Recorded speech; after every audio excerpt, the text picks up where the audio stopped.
So what's up? Magandang umaga po sa inyong lahat mga kamamay. Okay, so nandito ulit tayo upang mag-share ng ilang mga tips tungkol sa inyong mga buhay pag-ibig. So at this moment of time, pag-usapan natin yung mga signs na gusto ka ng isang lalaki. Alright, so ito yung mga body language o yung mga bagay na ginagawa ng isang lalaki sa iyo kapag may gusto sila sa inyo. Kung talaga naguguluhan kayo, kung talagang gusto ba ako nito, gusto ba ako nitong ganitong lalaki, so sasabihin ko po sa inyo yung ilang mga bagay na ginagawa, ipinapakita ng isang lalaki sa inyo. Yung ating mga singles dito, yung mga wala pang jowa dyan, mga nanonood sa atin, mag-comment naman kayo kung meron nga ba. Okay? So kasi makaka-adapt kayo sa aking mga sasabihin. If ever na may nagkakagusto sa inyo, merong nag-a-admire sa inyo na lalaki, maaari pong ma-share ko sa inyo yung ilang mga signs na maaari nyo makita sa kanila. Alright? So, if ever din nagugustuhan niyo po yung mga love advice, yung mga videos na ginagawa ko, huwag niyo naman po sanang kalimutan mga kamamay na mag-subscribe, mag-like, at mag-comment din po sa ibaba ng video na ito. Kung nagawa niyo na po yan, maraming salamat at simulan na po natin kaagad ang ating topic ngayong umaga na ito. So, ano nga ba yung mga signs na makikita mo sa isang lalaki, makikita, mararamdaman o ipinararamdam sa iyo ng isang lalaki para masabi mo na talagang gusto ka nila? So, number 1, palagi kanyang nire-respeto. Oo mga kamamay, yung respeto hindi nawawala.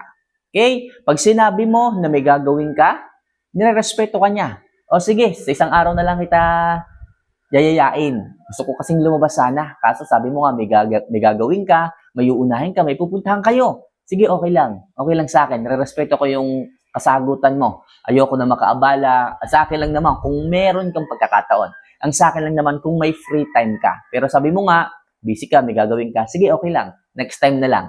Okay? So, sa madaling sabi mga kamamay, nandun yung respeto ng isang lalaki palagi sa iyo. Kung kaya't mararamdaman mo talaga na gusto ka niya sa paraang nire-respeto niya lahat ng desisyon mo, lahat ng gagawin mo, lahat ng pagkakabisihan mo, o lahat ng pupuntahan mo.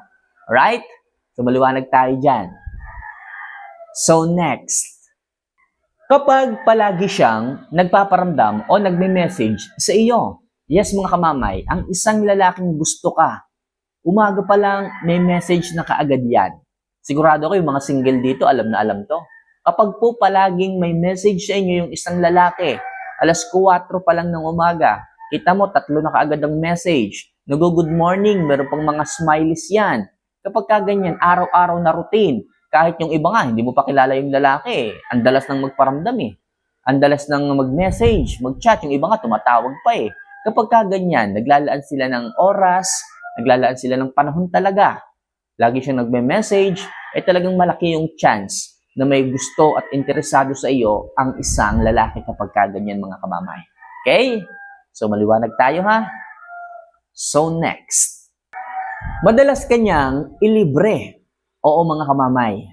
Bakit kanya madalas ilibre? Kasi gusto kanyang makasama palagi.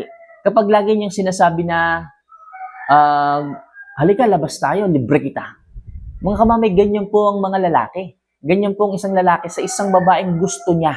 Gusto niyang ilibre ka, kumain kayo, basta sumama ka lang. Ililibre ka niya kasi gusto niya na magkaroon kayo ng oras. Kasi para sa kanya, kahit mga simpleng labas niyo lang, simpleng pagbibigay mo ng oras, napakalaking bagay nun para sa kanya. Yung tuwa, abot hanggang tenga.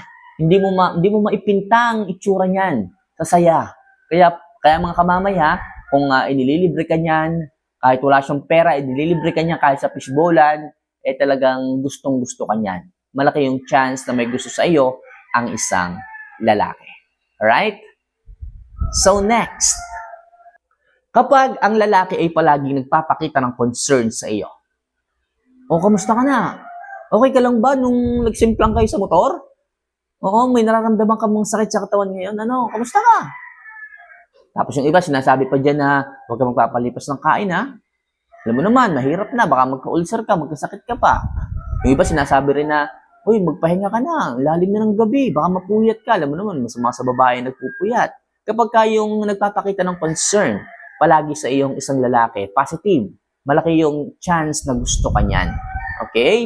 Palagi siyang concerned sa iyo, may malasakit siya sa iyo, ayaw niya na nasasaktan ka, ayaw niya na napapahamak ka. Malinaw na sign. na talagang gusto ka niya. At palagi siyang nandyan para sa iyo eh. Lagi kanyang pinapaalalahanan kahit hindi mo naman hinihiling. Minsan nga tinatanong mo, sino ba to?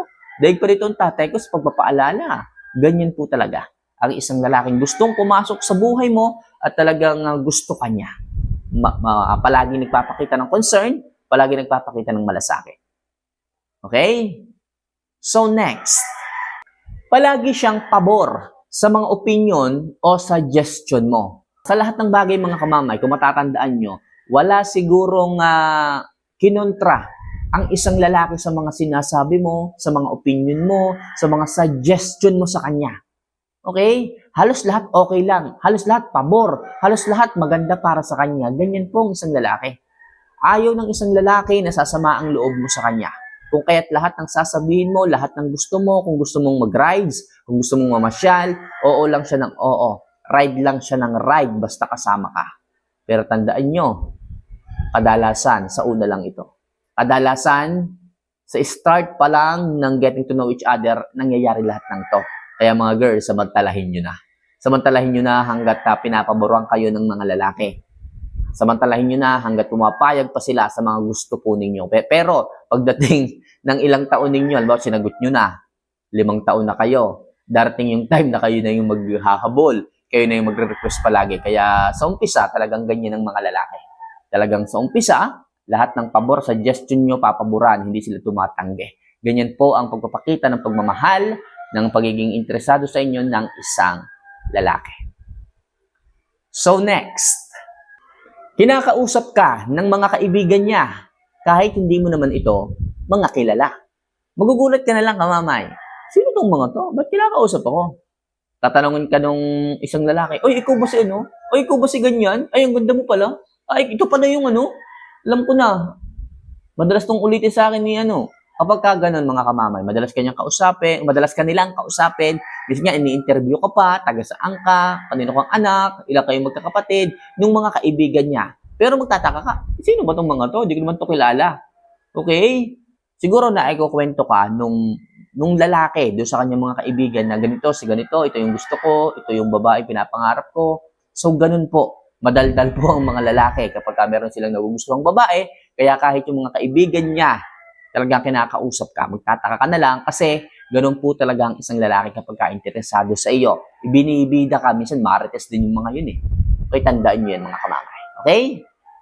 So next, nag-aayos siya o nagpapapogi kapag nandyan ka. Oo mga kamamay, ang mga lalaki ganyan. Kapag ka talagang gusto ka niya, crush ka niya, pag alam niyang darating ka, o something na makikita kayo sa isang lugar, talagang todo ayos yan eh. Iba't ibang mga gel ang ginagamit niyan. Yung iba, pamada pa eh. Pamada pa ng kanilang lolo ginagamit, talagang maaamoy mo eh. Yung suklay, hindi maaalis sa kanilang mga bulsa. Alam mo naman, kapag nagulo yung buhok, ayos na ayos. Kaya nga nila hipir na hipir. Kapag kaganyan mga kamamay, nag-aayos, nagpapapogi, talagang bagong gupit palagi. O kaya naman yung iba, emo pa eh. Yung mga panahon namin, emo pa eh. Ang buhok ng ibang mga lalaki dyan, para talagang astig. Kapag kaganyan ng isang lalaki mga kamamay, malaki yung chance na gusto ka niya, okay, na pumasok sa buhay niya o gusto ka niya na, ano mo yun, maging girlfriend o kung ano pa man. Okay? So next, alam niya halos lahat ng tungkol sa iyo. Yes mga kamamay, kapag gusto ka talaga ng isang lalaki, inaalam niya lahat eh. Kung ano yung mga paborito mong gawin, kung ano ang, ang ayaw mong mga bagay, kung kailan ang birthday mo, kung anong pangalan ng nanay at tatay mo, kung sino mga kapatid mo. Alam mo yun, halos lahat inalam niya. Kasi ganun po talaga ang isang lalaki. Kapag gusto niya yung isang babae, ayaw niya na may magagawa siyang mali, ayaw niya na magagalit ka sa kanya, ayaw niya na nababad mood ka sa kanya, kaya lahat aalamin niya. Ano yung mga ayaw mo, ano yung gusto mo. Yung mga gusto mo talagang binibigyan niya ng pansin. Halimbawa, gusto mo is mga teddy bears, gusto mo mga pagkaing iniihaw, so madalas siyang nagyayaya. O, kain tayo dito kasi yun ang gusto mo. Kasi doon ka masasaya. At kapag nakikita niya na sumasaya ka, kasama siya, so napakalaking bagay. Pogi points para sa kanya yon. Kaya halos lahat ng bagay, inaalam niya tungkol sa iyo. So mga kamamay, yan lang muna ang ilang mga bagay na maaari kong i-share sa inyo para masabi nyo na talagang gusto kayo ng isang lalaki. For more videos and love advice na kagaya nito, huwag niyo kalimutan na mag-subscribe, mag-like, at mag-comment din po sa ibaba ng video ito. So, mahal ko po kayo. See you for our next vlog. Paalam.